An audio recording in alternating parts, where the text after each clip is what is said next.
na uhuru, hatupate na ustawi.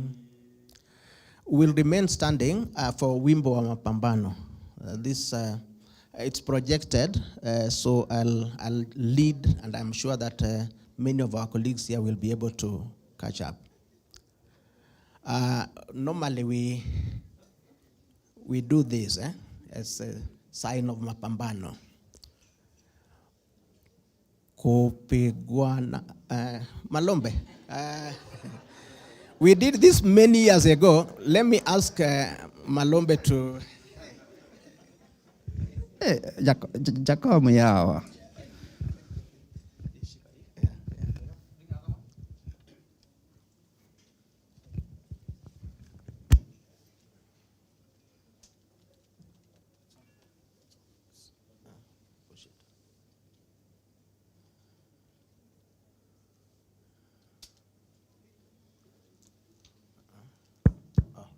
So before we start, just to say, this song was developed by the civil society during the struggles of 1997, and the tune is borrowed from the South African national anthem, Tanzanian and Zambian national anthems, which are big in terms of struggles for human rights and good governance. Yeah.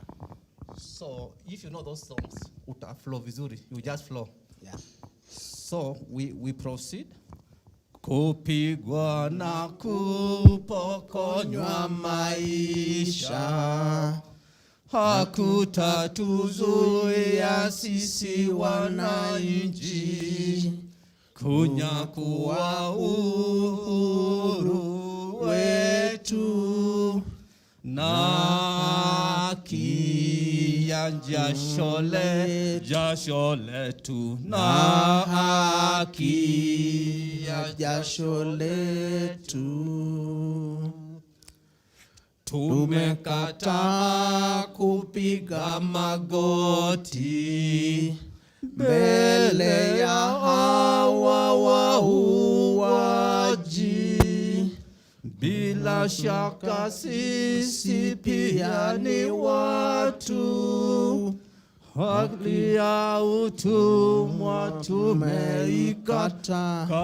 Kata. Hali ya utumwa tumeikata. Tutanyakua mashamba letu, tupiganie uhuru wetu, tuikomboe elimu yetu, utamaduni na viwanda vyetu. Tukomboe utamaduni na viwanda vyetu. Sisi hatutaki kudhulumiwa, hatutaki tena mauaji, ili kupe tuliangushe, haki na uhuru sichanue, haki na uhuru sichanue, uhuru wetu wa Kenya, uhuru wetu wa Kenya, tupiganie mashamba yetu wa Kenya, mashamba yetu wa Kenya, tupiganie uhai wetu wa Kenya, uhai wetu wa Kenya, tupiganie katiba yetu wa Kenya, katiba yetu wa Kenya, tutekeleze. Hero yo. Yo.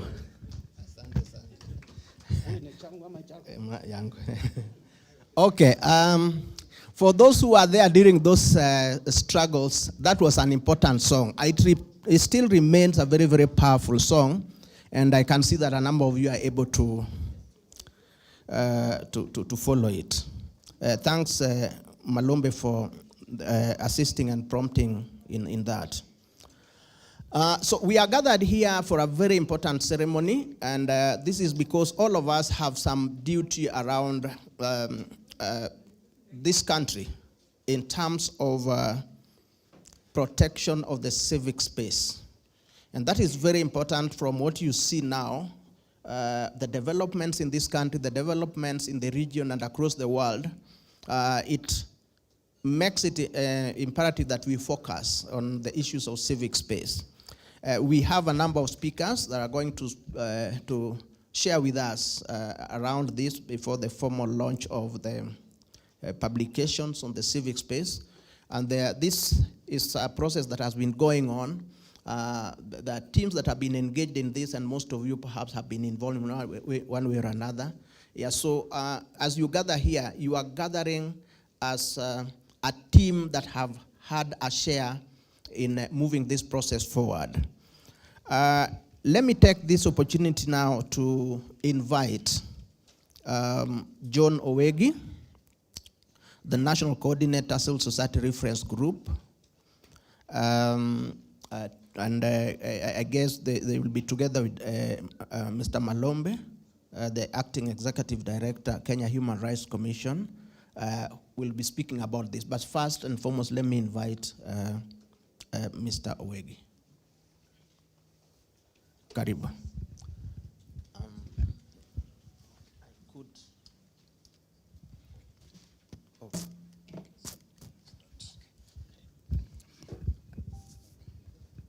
Good morning, everyone. Good morning, everyone. Yeah, first of all, I would want to take this opportunity to welcome everyone to this event. But before I continue, I hope that as we were singing the Wimbo wa Mapambano, you are able to see some of those lines that speak to why we are here today. And I think even the last line that we chorused, Katiba yetu itekelezwe. Yeah, we have one of those very great constitutions, but yet here we are, still struggling with the basic tenets of human rights. Now, civil society sector, just like the government, have a way of organizing very colorful launches. And we launch very beautiful publications. As you can see, the publications are very beautiful. But probably what sets us apart and the difference between civil society sector and the government is probably the ability to move at least one or two steps after the publications. Otherwise, civil society sector has some of the, as the most publications, for example, even in the human rights sector, if you go to some of our websites, we have quite a number of documents. But what makes this process probably even have more value is if we can take one more step beyond the launch and action some of the recommendations. For example, as you will be receiving some of the briefings or summaries of our 3 publications today, you are going to interact with some recommendations probably that would be even implemented in the next 2-3 months. Some probably in the next 2-3 years. So we have spent so much in publishing these 3 booklets, which you will be interacting with, and some of us living with copies. But if we do not take a few steps towards ensuring that some of these recommendations are implemented, then it becomes very, this exercise then becomes one of those exercises in futility. And so we will be assuring you, because this is the opportunity, this is the only opportunity that I'll be speaking with us today. In the next 1 or 2 weeks, we will be calling a few of us again to converge in a 1, 2, 3 day kind of an event to look at some of the recommendations that are coming up from these publications. And we ask ourselves, for the next 1 year, what can we do for some of these recommendations? Because then that is how we can actually even say that these publications add value. Because Kenya, as we are all aware, that we are headed for the general elections, and some of the recommendations, if not implemented, then we are going to go at a great loss in terms of human rights violations. So based on these 3 publications, we will be inviting some of the sector members, specifically, and I'm speaking on behalf of the Civic Space Protection Platform, on whose behalf Civil Society Reference Group and Kenya Human Rights Commission are here on today. We are doing this on behalf of Civic Space Protection Platform. And so we will be convening the same platform in the next 2 weeks to see whether we can develop an action plan for the next 3 years, but most urgently, a 1-year plan regarding some of those very urgent things that needs to be done between now and August next year, assuming that we are holding our general elections next year. So, having said that, I would like to just thank all the sector members that supported the development of these 3 documents, including some of the development partners that gave us some donations, ICNL, Ford Foundation, and a few others. And of course, those that will still commit more funding to actually actualize some of these recommendations.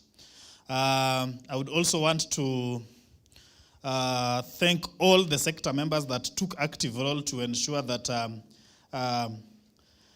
the findings are put together, are refined, and we come out with these very fine publications and recommendations which will be shared here today. In the interest of time, I will not speak much. I will let my brother, Mr. Malombe, to also just give a few remarks and open this forum officially, and and also welcome our other colleagues to take us through the 3 publications. Karibu, and thank you all.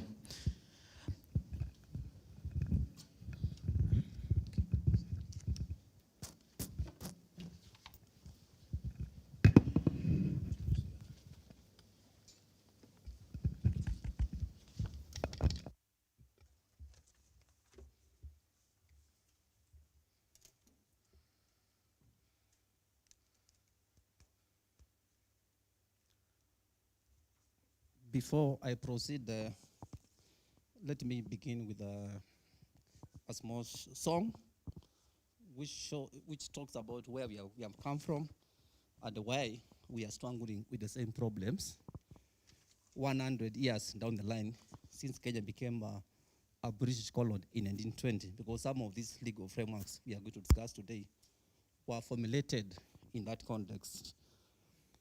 Ni yale, mambo, ni yale, mambo ya ukoloni, ni yale,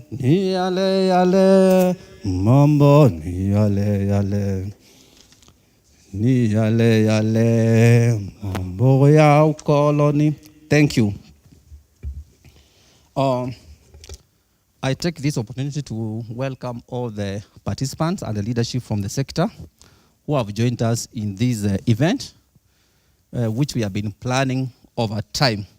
We have been discussing these publications as the Civic Space Protection Platform, I think, for more than 1 year.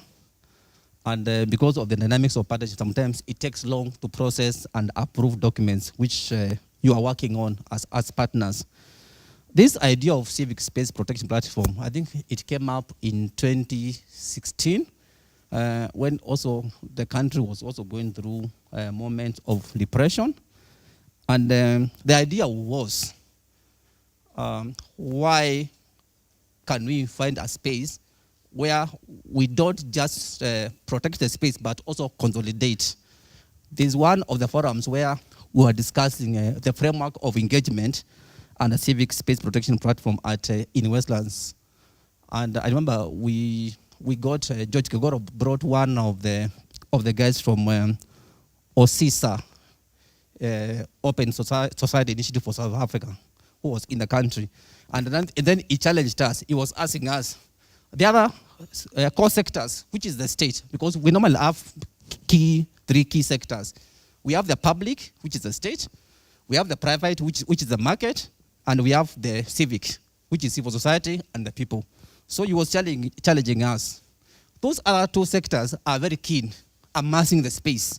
And us, we are playing catch up by protecting. So why can't we find ways of consolidation of the space so that we are working on the same political footing? Are we together on that? Because when we talk about consolidation, it means then we are not going to be having this problem of saying the space is being restricted. Because every time the civil society talks about restrictive civic space, so why can't we reverse that conversation and talk about consolidation of the space? So that now, at the end of the day, we'll be speaking as peers in the governance of public affairs. So that's where we came from. And since then, I think we have been able to do so many things together. Of course, together with the other space and the civil society group, where we have been talking about the PBO Act, among other regulatory frameworks. So I just want to say a few contextual things. Because there's normally this assumption that this idea of civic space, or this idea of limitation of civil and democratic rights, is a new agenda. It's a new conversation. This is not a new conversation. What has been shifting is the context and the way this problem is formulated.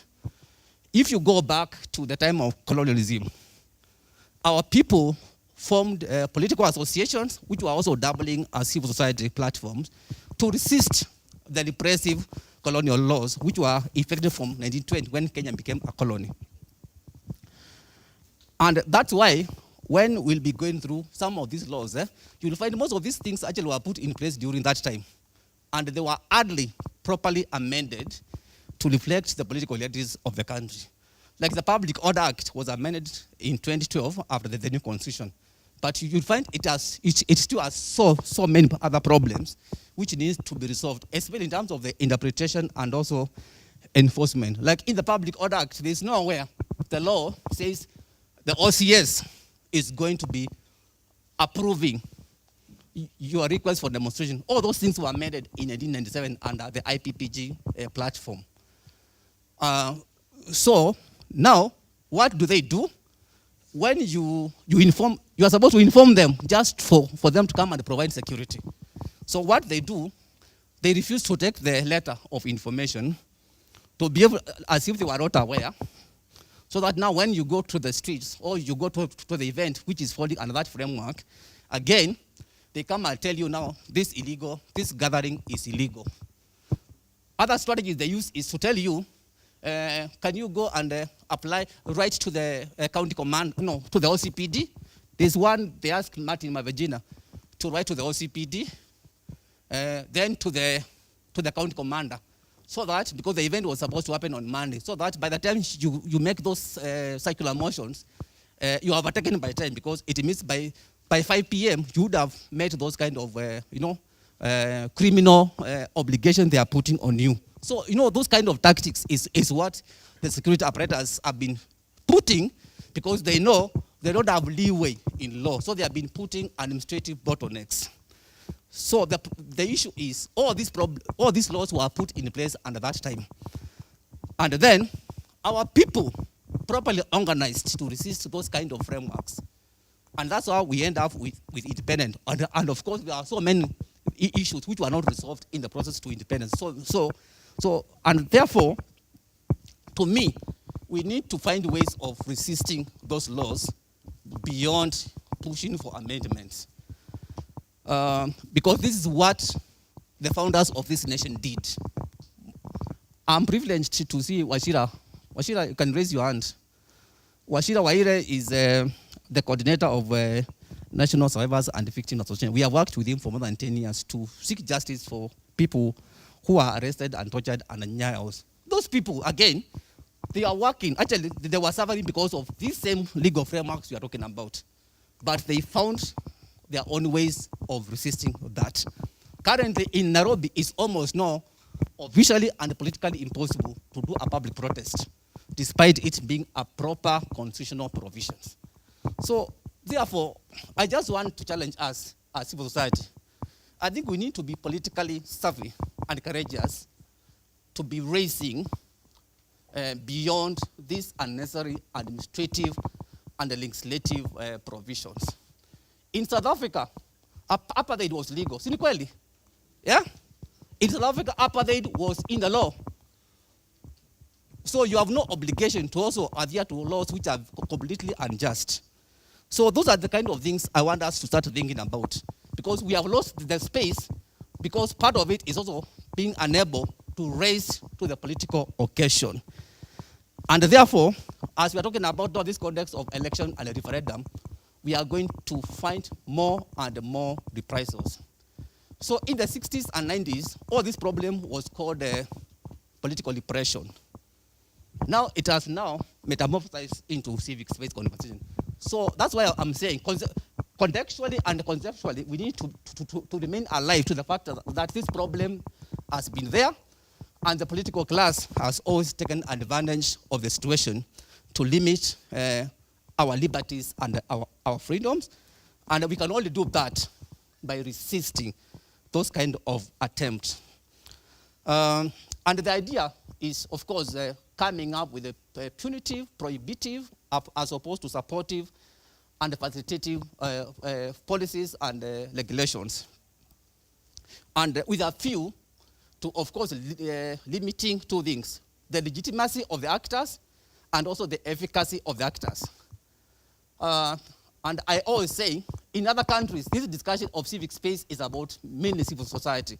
But in Africa, it's about every independent voice and actor. So you can see the judiciary has the same problem of space. Parliament is captured by the executive, both the Senate and National Assembly. Independent commissions, they have been completely undermined and grounded. Trade unions, you have seen what is happening to NAT and others. So again, it's also about presidential and executive imperialism, which we have also to resist. So the problem is deeper than just discussing the laws and the policies. It's a big political problem where states in Africa want to capture all the spaces for the independent organizations. So we have a duty to strengthen our partnerships and also protect each other and also protect those institutions beyond civil society. So the discussion is not about civic space and civil society. It's about every voice which counts in this country and the region when it comes to accountability. And then the other issue is, it becomes worse, and I know Lauren is going to be speaking to this, when we go to elections. Because there's an attempt, and KHRC has been involved in organizing monitoring of elections in Tanzania and Uganda during the last 8 months. So we have seen a situation whereby there's so much repression before, during, and after elections, to the extent that even after the end of the day, you wonder, so what are you going to be dealing with? Are you going to be dealing with electoral malfeasances, or are you going to be dealing with the mass atrocities which have been committed against the people? And we also saw that in Kenya between 2016 and 2018. So elections provide opportunities for governments to misbehave in Africa, not just in Kenya. And therefore, as we go towards referendum and the 2022 elections, where some of us have taken very strong opinions, we need to be ready, not just for the reprisals, but also to resist the attempt by the executive to control also that political space. You have seen even this discussion about the BBI, where some of us have taken strong position. there are also threats from the different quarters in the country. So let's remain strong and not capitulate, and also not fear, because things are going to be very difficult, actually, as we go towards 2022. Some of us, we have been discussing ways of also strengthening political partnership within our sector, to just come up with approaches which can speak truth to power, with boldness and frankness. And yesterday we were discussing about how we can also apply what we are calling gracious madness, because our political class has also become unreasonable, and use the constitution now to hold them to account. So we need to push the agenda for accountability when it comes to election without any fear. And then don't care about whatever comes, because our forefathers and our foremothers have taught us on how to deal with these issues. Those days, they did not have the Mamo people and the Nyaos people, did not have this constitution we have. They did not have this regional and international partnership and frameworks we have. So us, we are in a better opportunity to stand stronger and resist better. But now we find ourselves in a situation where we are not willing to raise up. So let's be inspired by the people who did those battles under very difficult situations. There were no concept papers. There were no donors. So people were just using their own resources organically to save this country. And that's where we have found ourselves in. So on elections, we are going to speak truth to power, and we are going to start that from next week, where we even need to question, like now when we end the national conference, the digital political parties came, just made very sweeping remarks, and then she was unapologetic. So we need to be calling out these kind of positions on matters of public interest. So some of us, we are organizing around that conversation, where we are going to be calling out the political system for the acts of impunity on elections and also governance of public affairs. And therefore we know, so these bad laws, these colonial laws, which have been sustained, I was counting, there are more than 40 which have been sustained. We'll find ways of resisting them. We have been in that space before, and this is not going to change our resolve to deal with impunity. Just to finish, I also want to acknowledge the presence of one of our other partners, Diaconia, who have also supported the development of this publication. And with those many remarks, as requested by my friends, just to declare this meeting officially opened, and just challenge us to be the sector which has been known for many years for standing beyond partisan interest and the push for accountability and justice for this country. Asanteni sana.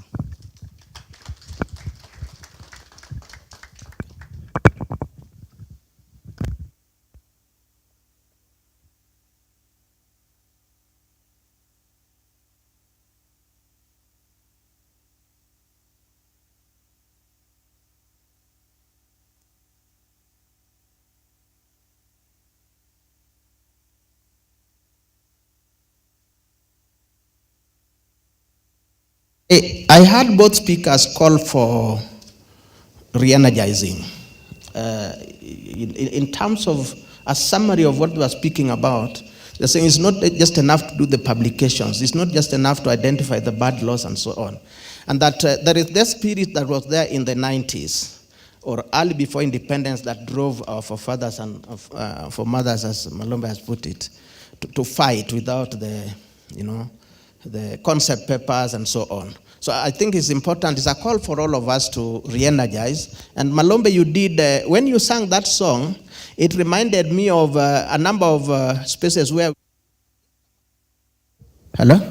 If Commander was here, Commander Mucheke, you'd have been dancing, dancing. Perhaps we need to get back to that, because fighting for civic space does not require a lot of niceties. We've been too nice for, I think we've been on recess. I think it's like the Kondele and gazetted Kondele Army Barracks say, they have been on recess for too long. And I think within the civil society, what the environment now calls on us to do is that once these have been identified and we have launched, actually the documentation, previously it was not there. Right now that documentation is there. We must really use that to ensure that we move ahead.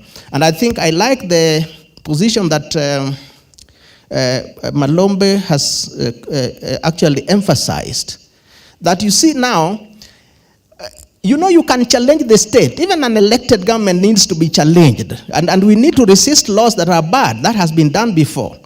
The Kanu regime was operating on laws that were enacted by parliament.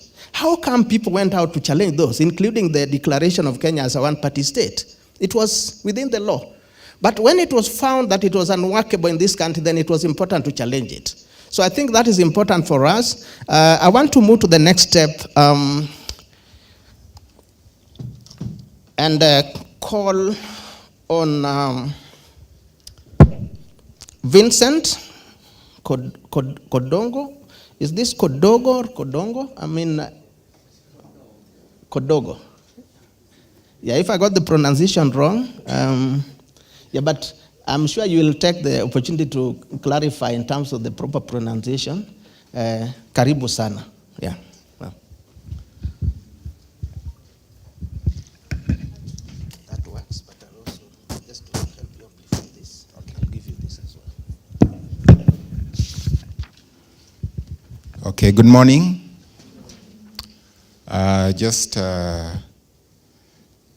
I think I thought I should remove my marks so that you can see me.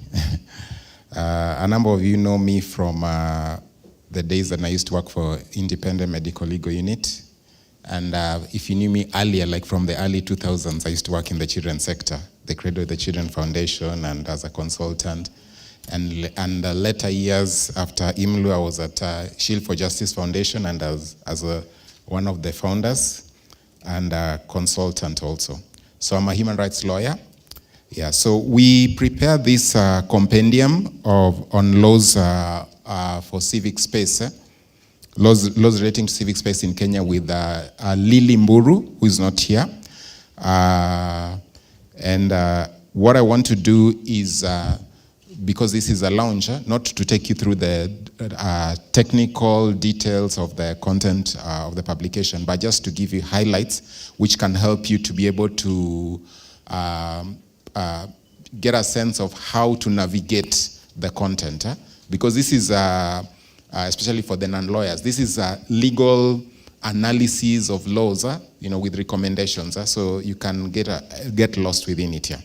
So, therefore, if I would summarize, I would say that the purpose of the compendium, or how useful it can be to you, it's in two main ways. One, it is a resource for analytical perspectives on existing and draft legislation which affect fundamental rights and freedoms relating to civic space.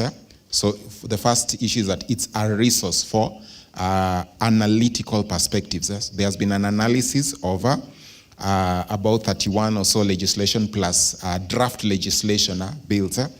And the focus on fundamental freedoms that affect civic space, these are freedom of association, freedom of expression, and freedom of assembly. These were identified by the client, that's Kenya Human Rights Commission, and their partners. So they are the ones we focused on. So as you heard, the legislation will both the existing and draft almost amount to 40 also. So it was quite a laborious and rigorous exercise of going through the content. You see a legislation like the Companies Act, which has like 900 sections, and there are some which are shorter, with maybe it can last 3 pages or so, so it's quite laborious and all that, yeah. But our focus was the areas that I've spoken about.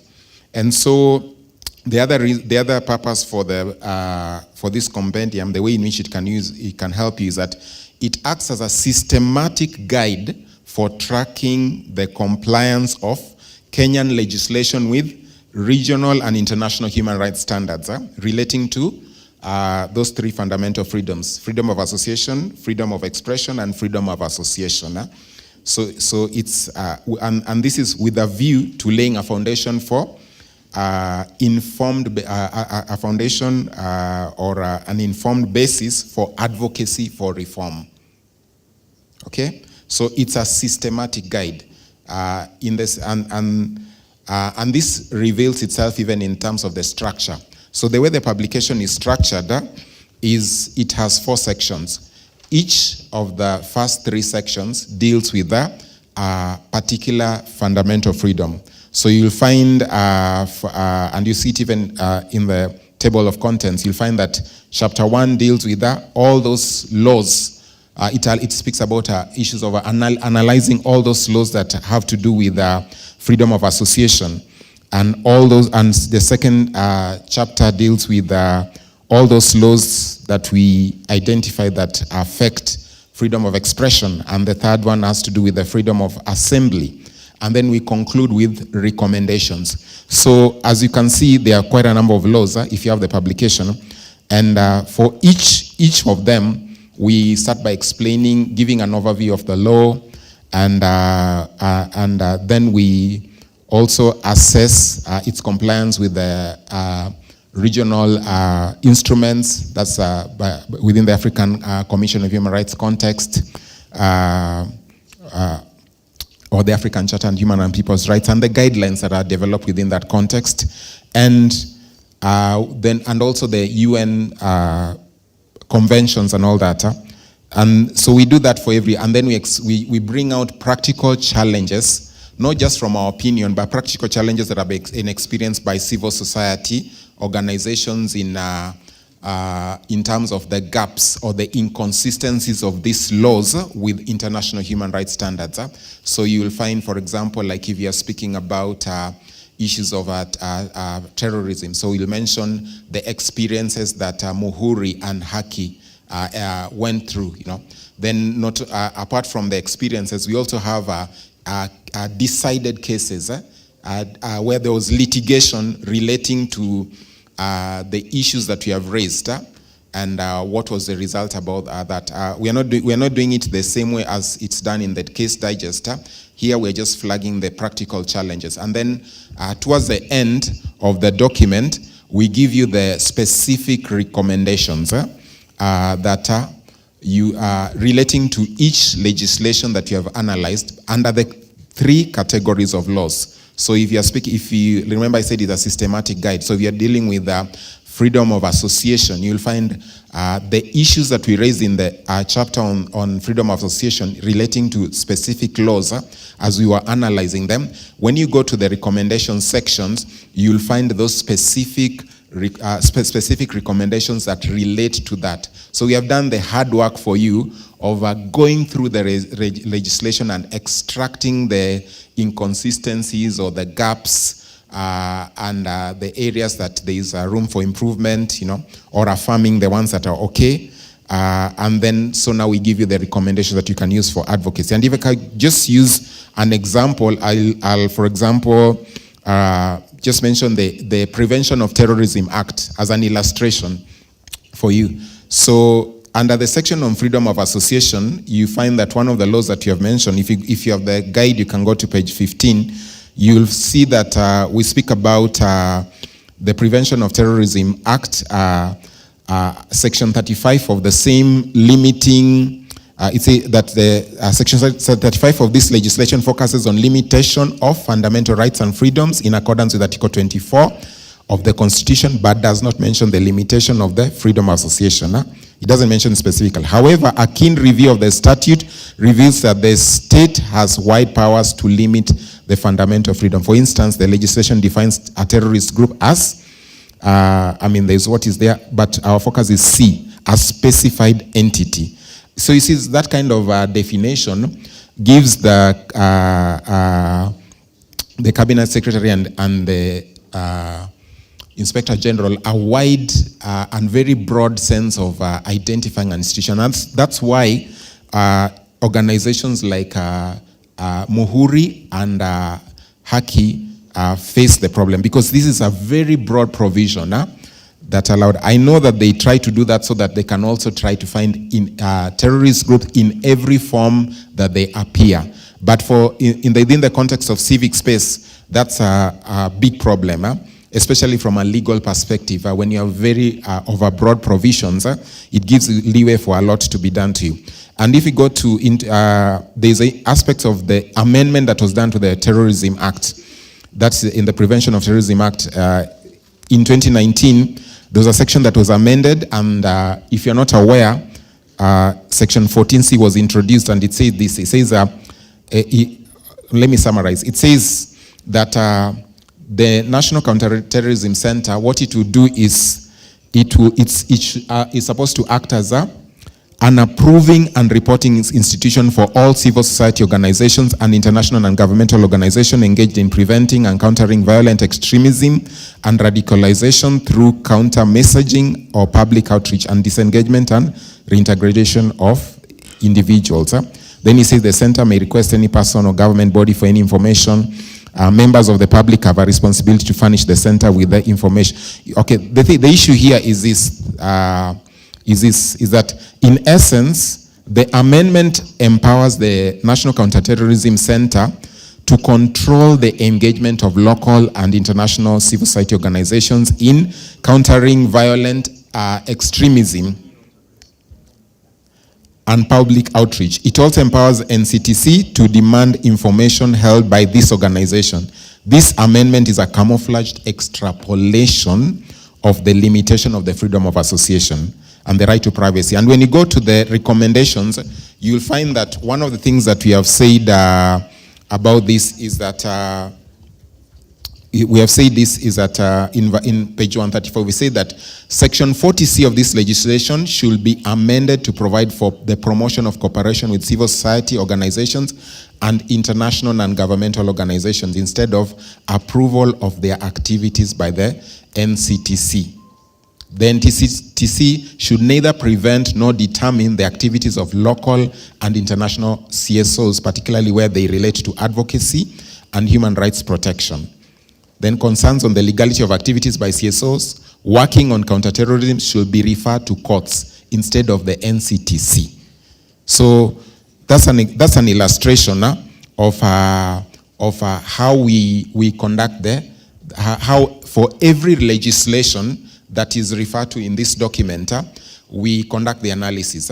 We introduce the legislation, we bring out the key features, then we highlight the sections that are inconsistent with the Constitution or with the international human rights standards, and then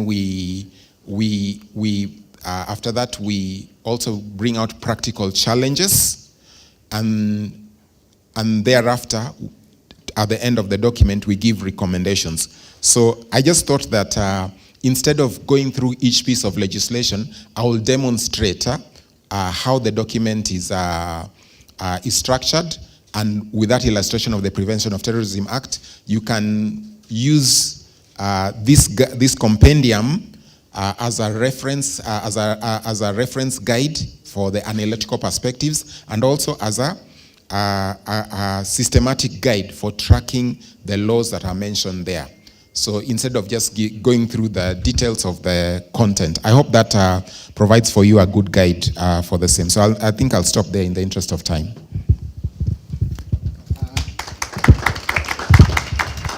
Maybe my conclusion will be this, that one of the concerns when we did this, because this was a very rigorous exercise, and we went through so many laws, and some of these laws, some of the references were to the old constitution and all systems of government within the law. And within even the course of legal work, I have come in the past across situations whereby somebody has been charged under a law that is repealed. A law, I'm not talking about a law that declared unconstitutional by the court, a law that has been repealed. I've seen situations like that.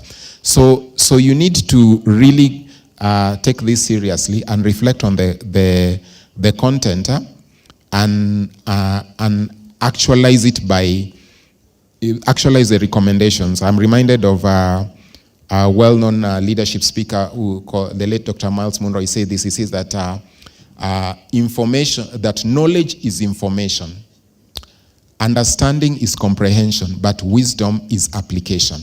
So if you treat this document just like the way government has treated these many recommendations from the commissions and from reports and all that. You're just going to land in the same sense of lacking wisdom. Because for us, we are not doing this for knowledge. We're doing this for transformation of our country. Okay, have a good rest of the session. Can we clap for...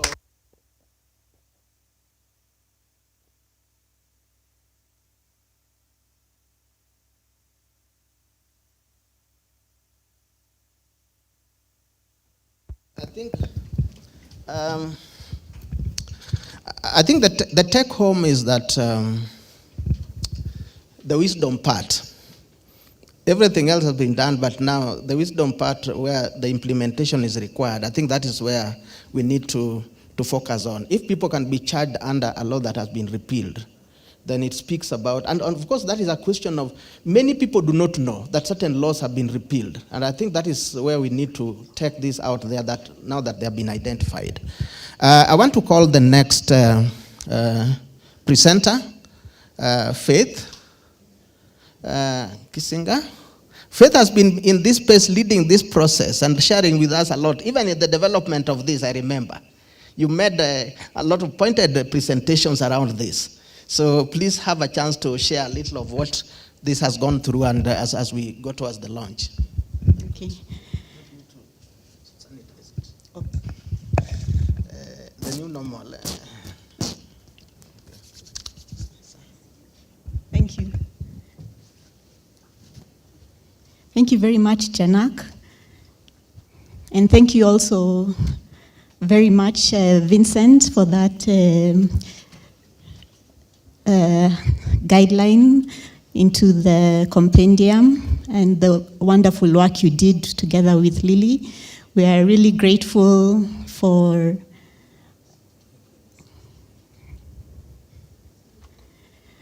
this opportunity to be able to at least share with you some of the highlights of what you are able to do in terms of looking at developing jurisprudence, that is the rulings and the judgments that have been coming out from our courts as far as issues to do with the digital space are concerned. My name is Faith Kisinga Gitonga with ICNL, the International Center for Not-for-Profit Law, and I am honored to be able to take you through these highlights. So this document actually looks at the different court cases that have actually touched on different aspects of the digital space, especially with relation to the freedoms of information, the freedom of expression, the freedom of and the privacy, the right to privacy.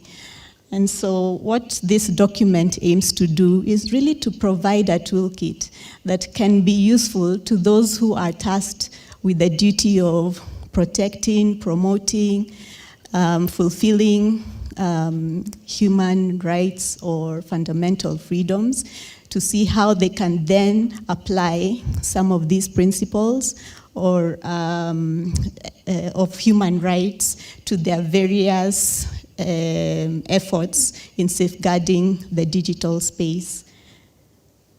So one of the things that is clear to us, and even one of the things that we did was we looked at the various statements that have been made internationally within the UN system and through other statements that actually try to glean best practices in terms of the application of human rights to the digital space. And one of the things that is clear is that the digital space is actually an extension, a very crucial extension of the civic space. And so even as you're enjoying your rights of freedom of expression within the physical and civic realm, those rights should also be accorded to you and should be fulfilled within the digital space. The internet, therefore, affords you a useful vehicle for you to be able to enjoy that freedom of expression. And so even though a lot of the international instruments, whether it's the UN Declaration of Human Rights or the International Covenant for civil and political rights, all these, even though they were developed way before the internet or some of these digital platforms, they still apply today to the digital space, and a lot of statements have come out from either special rapporteurs or the UN Human Rights Security Council, as well as various committees where they have made it very clear that the rights which are enjoyed in the civic space should also be enjoyed in the digital space. One of the things that we have noted is that within the digital space is actually a fast evolving space. And as such, it actually has also faced a lot of threats and challenges that we need to also be aware of. A lot of you have seen the threats that some of the laws have tried to also address, whether it's cybercrime. Some of the things we complain a lot about, especially in the civil society, is surveillance. Breach of privacy, we have seen data interception, hacking, and even cyberbullying. And a lot of these have actually been challenges that actually require to be addressed through different measures. And sometimes laws have actually been developed to try and address some of these challenges. We have the Cybercrimes and Computer Misuse Act that actually tried to address some of these challenges, but in the course of that also ended up restricting some of the fundamental rights and freedoms. One of the areas that this particular document is going to look at is the right of privacy. And as far as the right of privacy is concerned, it is clear that this right is actually not absolute, but if it is to be restricted, it needs to be restricted following some very key principles or guidelines. And these are that restriction should be prescribed by law. It should be provided in a law and clearly provided in a law. So a lot of the time you will find laws that are ambiguous and very broad. The terms they use are hardly terms that you can specifically say this is what I'm expected to do as a citizen in order to ensure that I'm abiding or complying with this law. And these are the cases that have been challenged, or these are the laws that have been challenged in court, and the courts have actually pointed out that those terms used in those provisions are actually too broad, they are ambiguous. A normal citizen would not know what they're expected to do, and we could not just expect the courts to interpret each and every provision. The law must be clear. Secondly, it has to have a legitimate purpose, and the legitimate purposes are again very clearly outlined within international law, and even our laws recognize these purposes. They have to be they have to promote national security, public order, public health, morality. They also have to protect the rights and freedoms of others.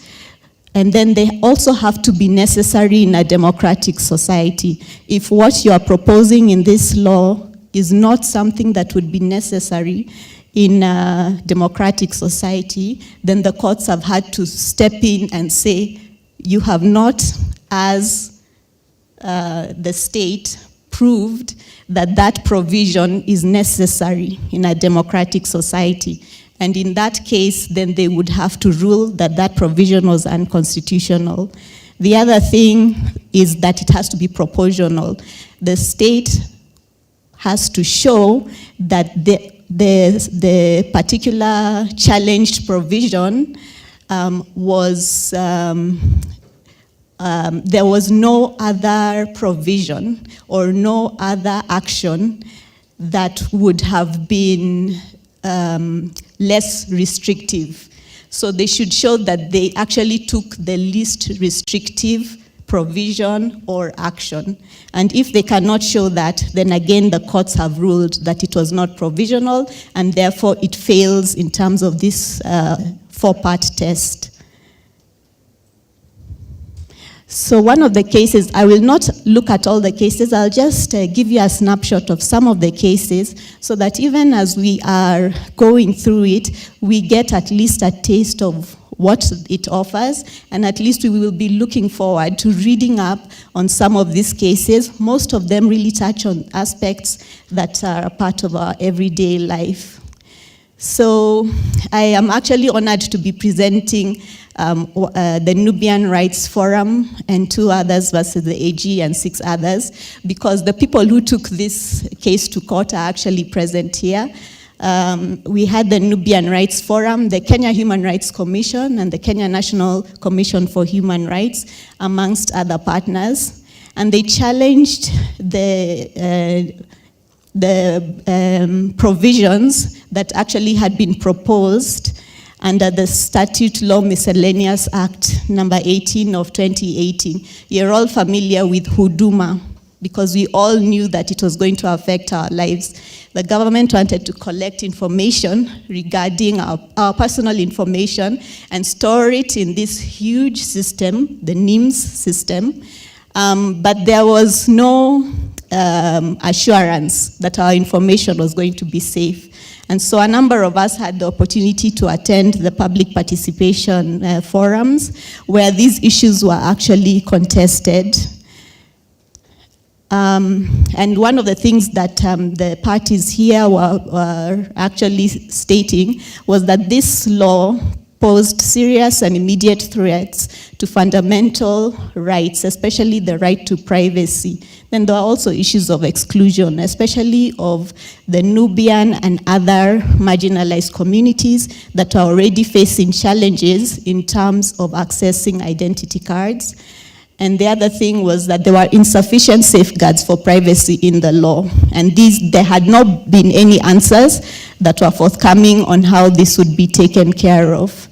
So at the interim stage, conservatory or temporary orders were given, and the state was actually allowed to continue collecting information on condition that it would not compel any member of the public to participate in that collection, that there would be no restrictions or deadlines for the collection of that information, and that collection of information would not be used as a condition for you to then receive public services, and that the information should not be shared with any other third party. So in 2020, the final hearing actually held that one of the key provisions that introduced the terms GPS or DNA, deoxyribonucleic acid, as one of the attributes or identifiers under this collection system was actually personal, sensitive, and intrusive data. And this is the kind of data that requires a lot of safeguarding and protection.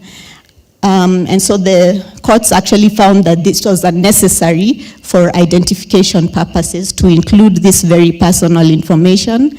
The other thing they found is that the other information which was to be collected was actually necessary and was not a violation of the right to privacy, and that the collection, the benefits of NIMS were actually in the public interest and therefore not unconstitutional. Eventually, they found that the legislative framework that was proposed was inadequate in terms of the safeguards that had been proposed. And so this was actually a limitation as far as the right to privacy was concerned. So the next section of the document actually looks at issues to do with national security. A lot of provisions have, a lot of laws have actually been proposed that actually aim to limit fundamental rights and freedoms on the basis of national security. And it has been shown that there's actually a trend, not just here in Kenya, but around the world, where new laws have been used to justify the limiting of fundamental rights and freedoms on the basis of national security. There has been criminalization of online expression especially, and this is happening at a very frequent rate.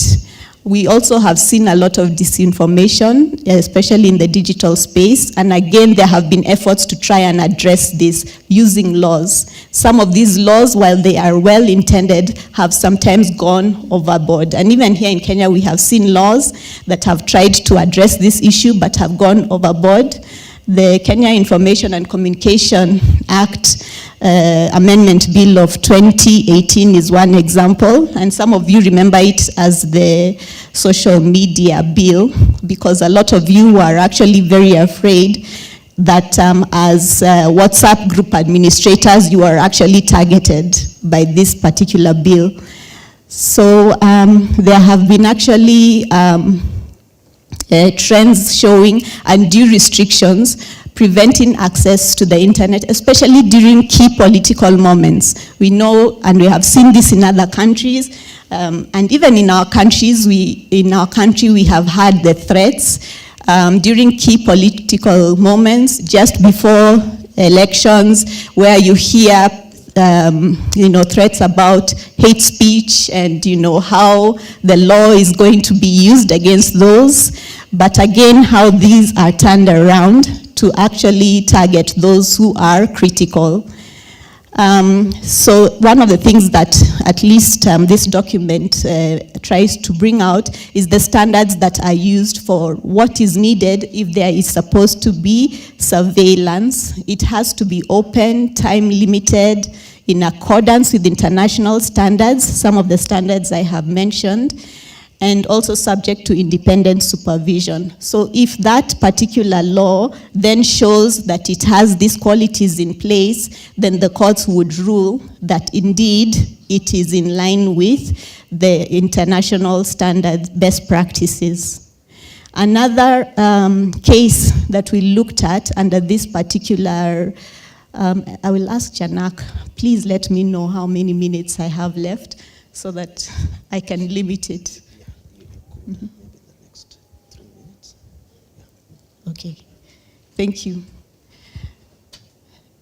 So I will just give you very quickly some of the key cases. We also looked at the CORD and 2 others versus Republic of Kenya and 10 others, where it was actually a case where CORD actually challenged the constitutionality of provisions that had actually been proposed under the Security Laws Amendment Bill. And this was a bill that was actually proposed and published on the 8th of December 2014. And then it came into force very quickly on the 22nd of December 2014. I think for Kenya, that was actually record time for our law to move that quickly through the whole legislative process. And on the 23rd, which was the very next day, CORD went to court to seek a stay of the operation of the act. So just quickly, I'll give you some of the key things that were said during the judgment. It was held that there was reasonable participation in the enactment of that particular law. But what the court did was that it held that some of the provisions that were proposed actually were a limitation of the freedom of expression and the freedom of the media, but they held that there were some particular provisions that actually were justified in a democratic society, especially those which gave power to the intelligence services to conduct covert operations for purposes of deterring terrorism, because it was very clear from the Prevention of Terrorism Act how these particular actions would be carried out, supervised properly, the penalties for undertaking them outside the law, and the timelines. So once they proved that all these were actually in place, then they proved and they showed that those particular provisions were actually constitutional. So the other area this document looks at is, of course, the use of social media. We've all been on social media since we woke up today morning, and we know how important it is. So I will not go into the details of this particular case, of these particular cases, just to say that you will find that you can relate to quite a number of them.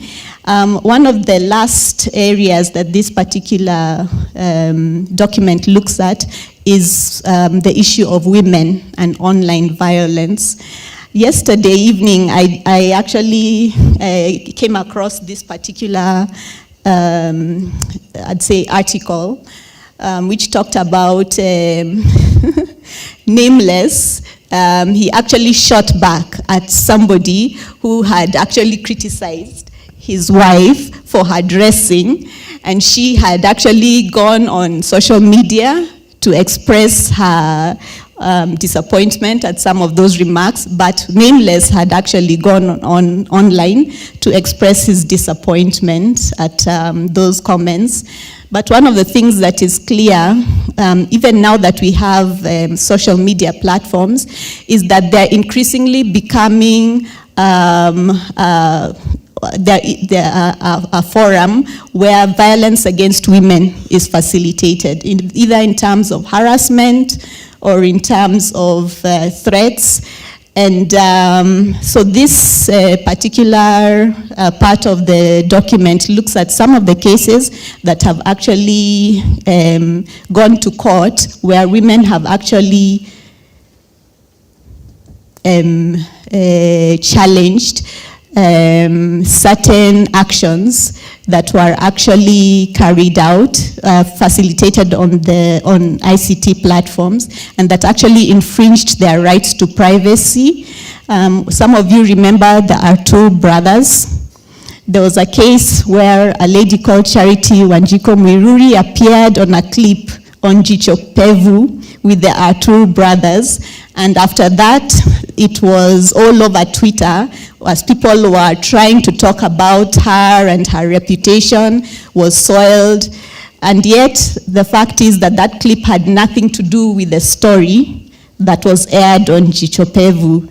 So eventually the courts held that actually her rights had actually been violated, and that she was entitled to compensation, and that in fact the people who had put forth that program had not gone out of their way to prove the truth behind some of the allegations or some of the things that were being portrayed on that particular program. So I invite you to take a look at this document and at least be able to see the way in which human rights principles have been applied to the digital space, because that is the challenge. Even now, as this space is evolving, how do we apply human rights principles to our everyday life and to the digital space?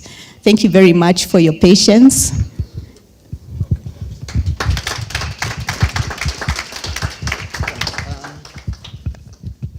Let's clap for Faith again. I'm sanitizing with another. Okay.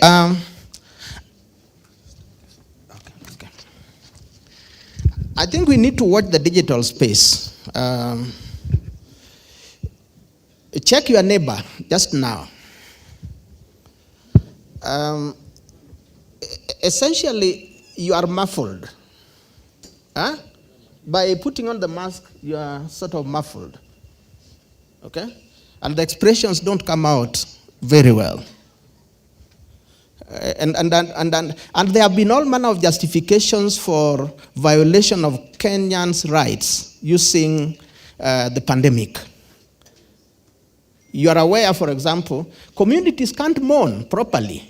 You know, there's muffled mourning, so people will have a lot of trauma. Many communities are having a lot of, because mourning is healthy generally. It's therapeutic.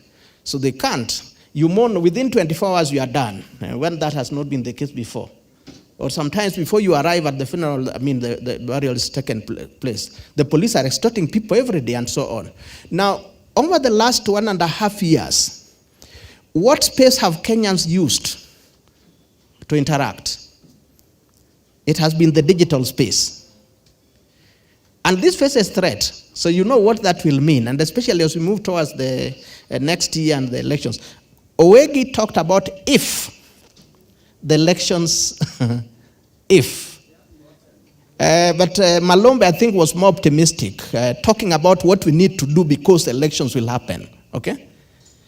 You better think about scenarios and the possibility of the use of the pandemic, ratcheting up figures around that time, even perhaps to even justify. You've seen the narrative about postponing elections. And it will also talk on the digital space because that has been left for Kenyans in terms of interaction. Let me invite Ochiel of Katiba Institute. That one of the frontiers for defense of civic space now is the courts, okay? And but I think Malombe is saying the courts alone are not enough, that we need to move out there. And before we can go to court, we need to move out there as well. So let me sanitize this and... Thank you.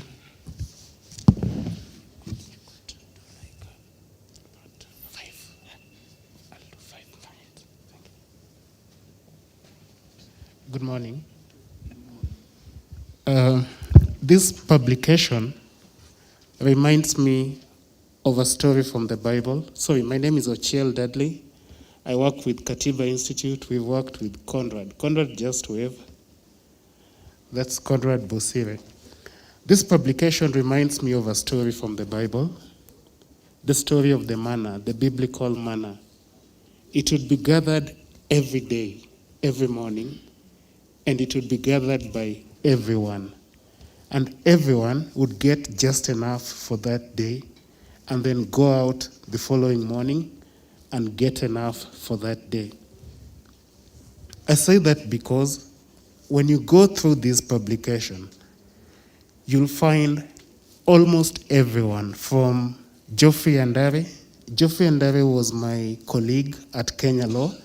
He was a technical guy when he was charged with the offense that he went to challenge. And we did the case, just through papers. We just drafted the paper right hapo where we were working, and it had a law kicked out, Section 29, on sending offensive SMSs. You'll find the big boys in the group, Africog, Katiba, KHRC, challenging the attempt to degazette them. You'll find Cyprian Nyakundi. We've done a number of cases with him. You'll find Robert Alai. You have to go out every day, and everyone must participate. You'll find the Law Society of Kenya.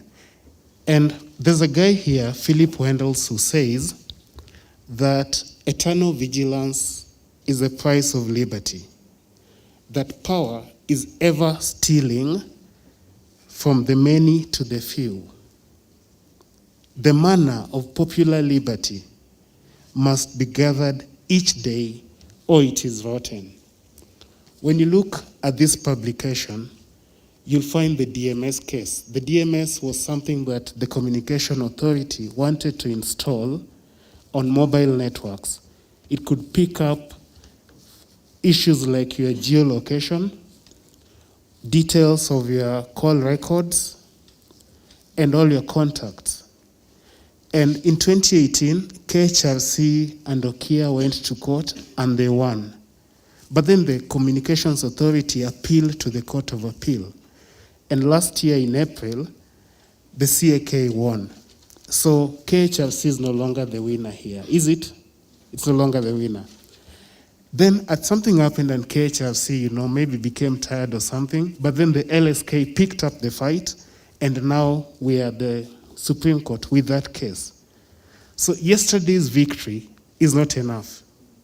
We must keep going, keep attacking, keep safeguarding that space.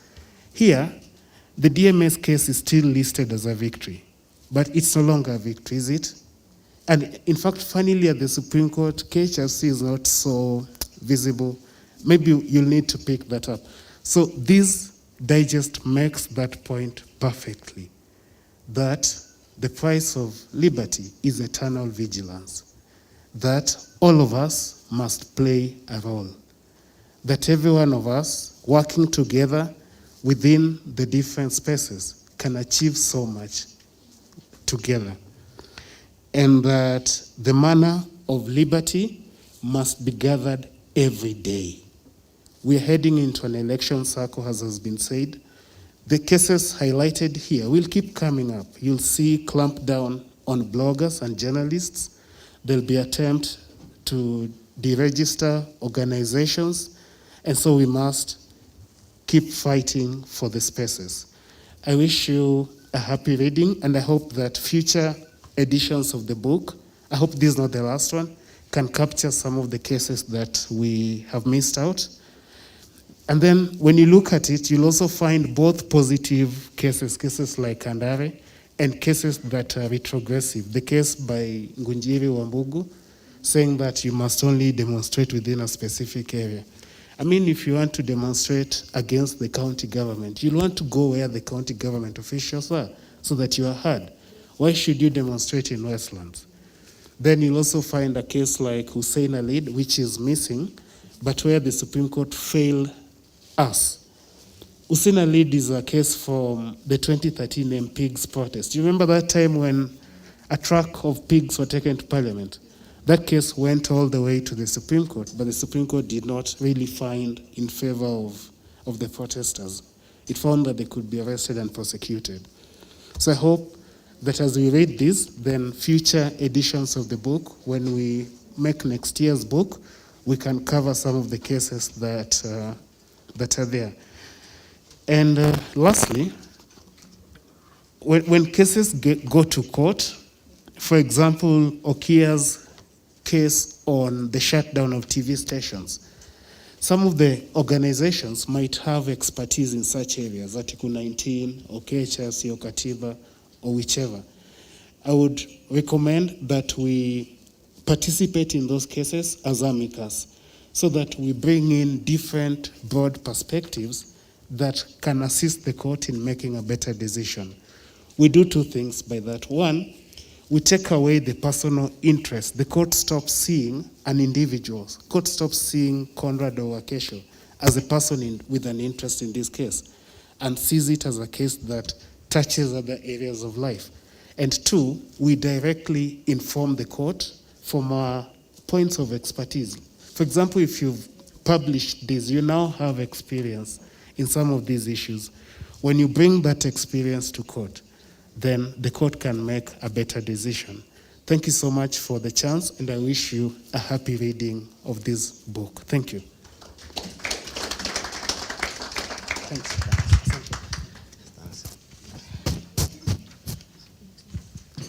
I think all the speakers up to this point deserve a bigger clap. Can we?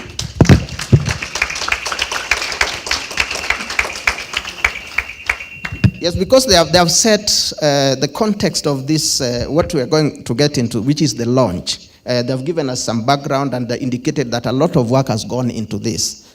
A lot of serious work, but a lot more work still needs to be done. So we thank all our presenters and, of course, the previous speakers. Now we get into the next stage, and I want to invite my colleague, Santana Simiyu of ICJ, to pick up from here and take us to the next stage. We can clap for Santana as she comes. Karibu.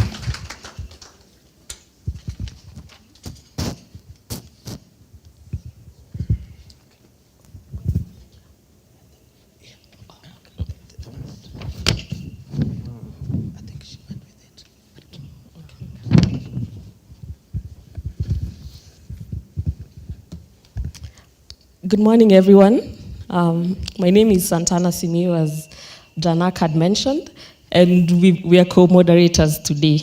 So without wasting much time, I'd like to move to the next session.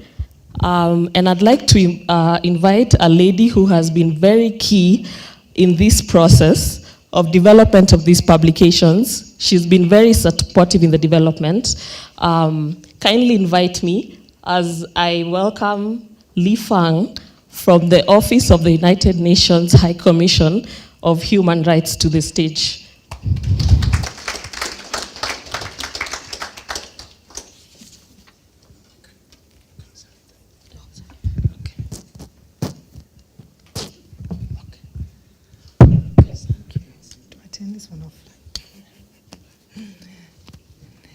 Thank you very much. Good morning to all. I really cannot take any credit for these publications. This is really the hard work of the organizations who have spoken this morning in making this a reality. And I think this is extremely timely, and we've had some really rich and deep presentations and observations. I just want to add a few broader remarks from the perspective of the United Nations. More broadly, just to observe the importance of civic space. Civic space as the environment that enables civil society and citizens to play a role in political, economic, and social life in societies is the lifeblood of a healthy democracy. As the High Commissioner for Human Rights, Michelle Bachelet, has said, when civil society channels flow freely, it means vibrant debate, freedom of thought and opinion, and public engagement in policy. The Constitution of Kenya recognises this, with democracy and participation of the people being key national principles of governance espoused in Article 10. And the Bill of Rights guarantees fundamental freedoms of expression, of the media, of assembly, and of association. Yet, as many of the colleagues here today have said, civic space has been constrained and come under threat, often through laws, policies, and regulations, and their selective enforcement or application. The COVID-19 crisis has added a further dimension, and we have seen the enforcement of public health regulations in relation to social protests, while other gatherings, including political gatherings, are allowed to proceed. And we've also seen media and social media commentary on the management of the crisis come under fire. Yet this debate and expression is critical for people to be able to raise concerns and seek government action to address them. In this context, the 3 publications being launched today, analysing legislations and policies affecting civic space, and case law on how the judiciary have dealt with fundamental freedoms, these are a useful resource for action to preserve and protect civic space. The launch today is very timely. As we all agree, now is a critical time for concerted efforts to safeguard and enlarge civic space, as Kenya heads towards general elections in 2022, with the COVID-19 pandemic and all of its ramifications still hanging over us. A year ago, in early 2020, the UN Secretary General launched a call to action on human rights. And this call to action identifies civic space and participation as a key priority and stresses that society is stronger and more resilient when women and men can play a meaningful role in political, economic, and social life, contributing to policy making that affects their lives, including by accessing information, engaging in dialogue, expressing dissent, and joining together to express their views. There are three key elements of fostering civic space engagement that the UN has identified for itself. Just to share these with you, these are participation, and ensuring the inclusive, equal and diverse participation of civil society in processes, protection of civil society actors, including human rights defenders. And I think this is where looking at incidents of attacks, threats and arrests is extremely important so that we can engage in protective action. And lastly, promotion, which is the enabling environment and active promotion of civic space and channels for civil society engagement. This also involves addressing obstacles to online and offline civic space and restrictions on fundamental freedoms. I think that this is where the publications which are being launched today play such an important role, because it's identifying legal and policy obstacles, but also looking at trends in how these are being used in order to formulate strategies on countering the obstacles. Kenya has a strong and diverse civil society and human rights community, and it is really good to see the mobilisation and debate on how to collectively address the challenges constraining civic space at this critical time.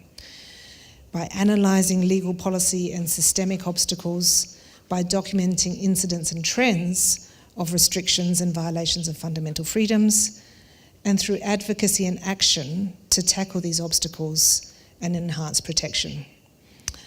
I want to note that the Office of the High Commissioner for Human Rights is here as an ally and partner in your mobilisation efforts and action.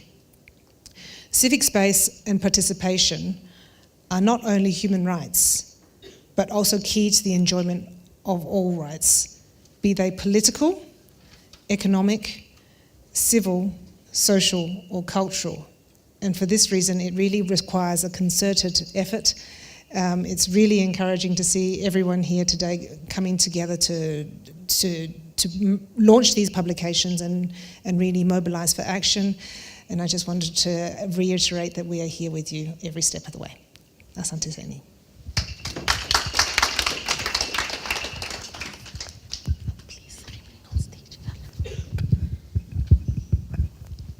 Thank you very much for the reassuring words that the Office of the High Commissioner for Human Rights will be with the civil society through this journey as we try to fight to protect our civic space.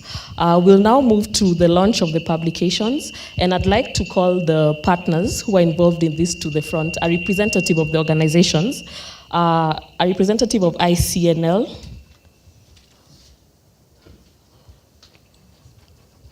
a representative of KHRC, a representative of the Civil Society Reference Group,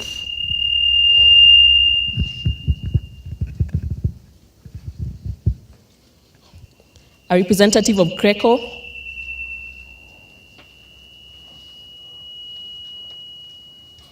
a representative of Article 19,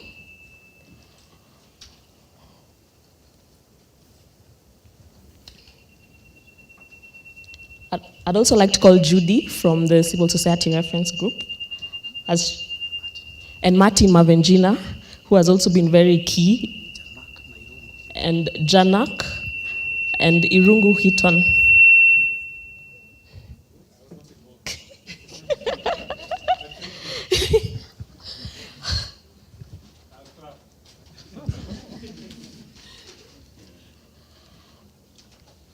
So I'll ask the partners maybe to say a word or two, beginning with Martin. Good morning. Good morning, ladies and gentlemen. First and foremost, I want to thank all of you for making time to come here.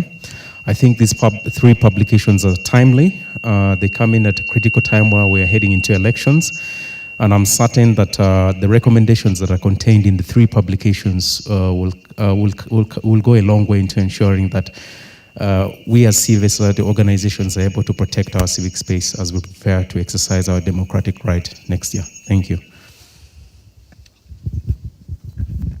We'll move to the next. The new normal, I keep forgetting.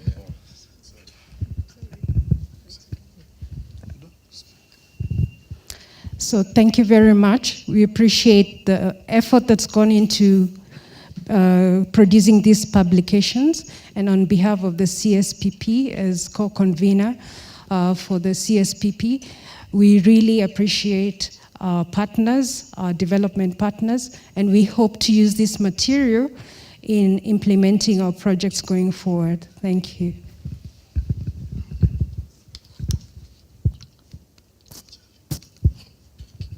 Yeah, good morning once again.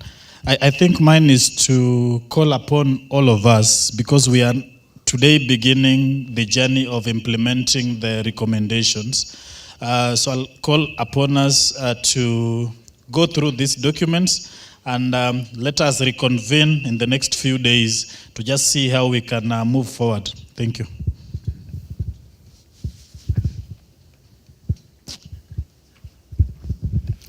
Thank you. Just two additional issues.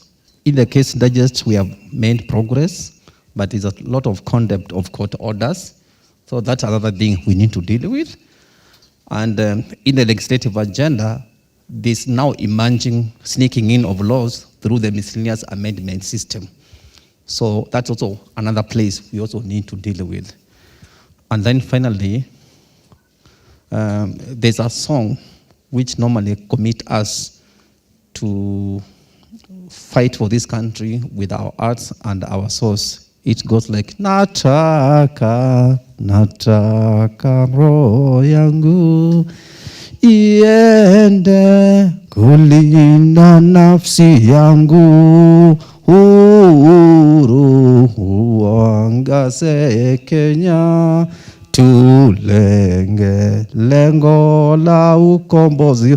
Ukombozi is liberation of the country. By uhuru, we don't need Mr. Kinyera. We need freedoms.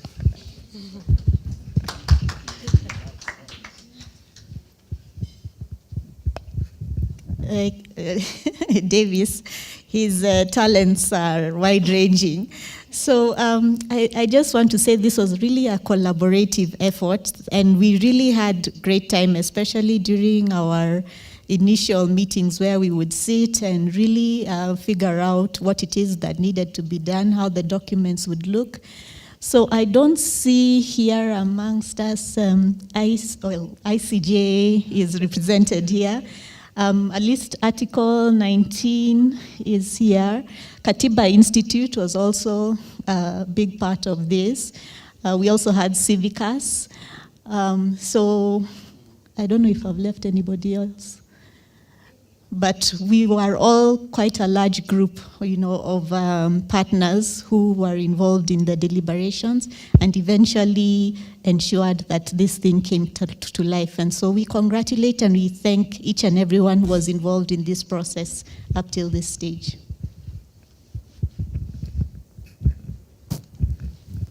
Yeah, good morning, everyone. My name is Joshua Changwony from Greco. Mine is to thank my colleagues and everyone who is here for this culmination of the launch of this report.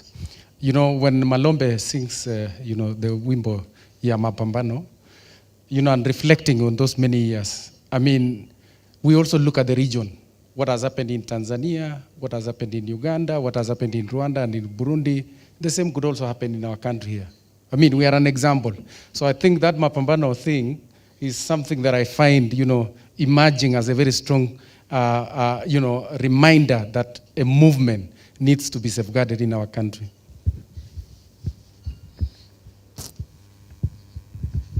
Good morning, everyone. My name is Winfred Gaki from Article 19.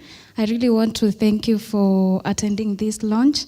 And I also want to commend my colleague Jeremy Ouma, who was involved in the initial processes of these publications. Thank you.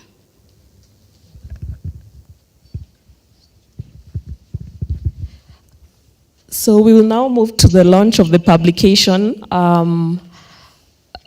Each of the partners will be handed by the books. As you can see, it's already ongoing.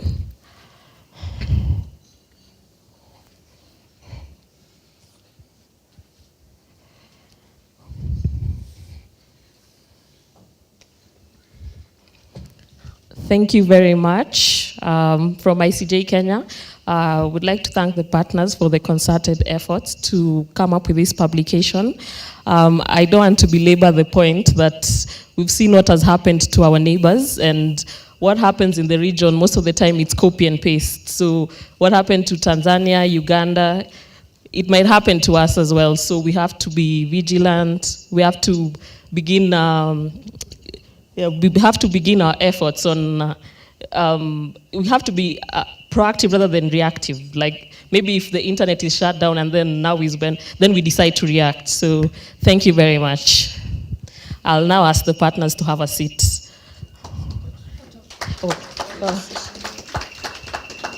We first have a photo session. Please.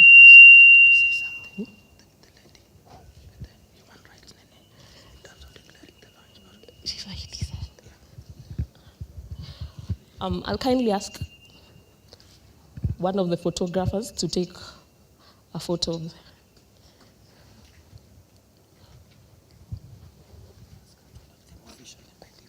Okay. Okay.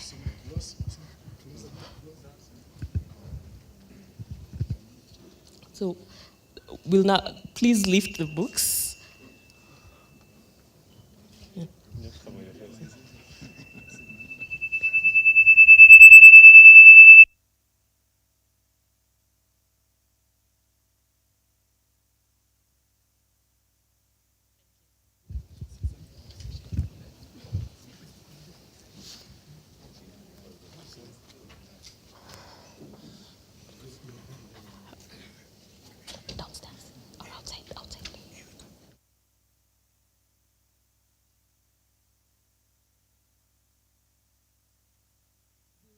For tea break, but we'll first have a photo, a group photo outside. Outside the room.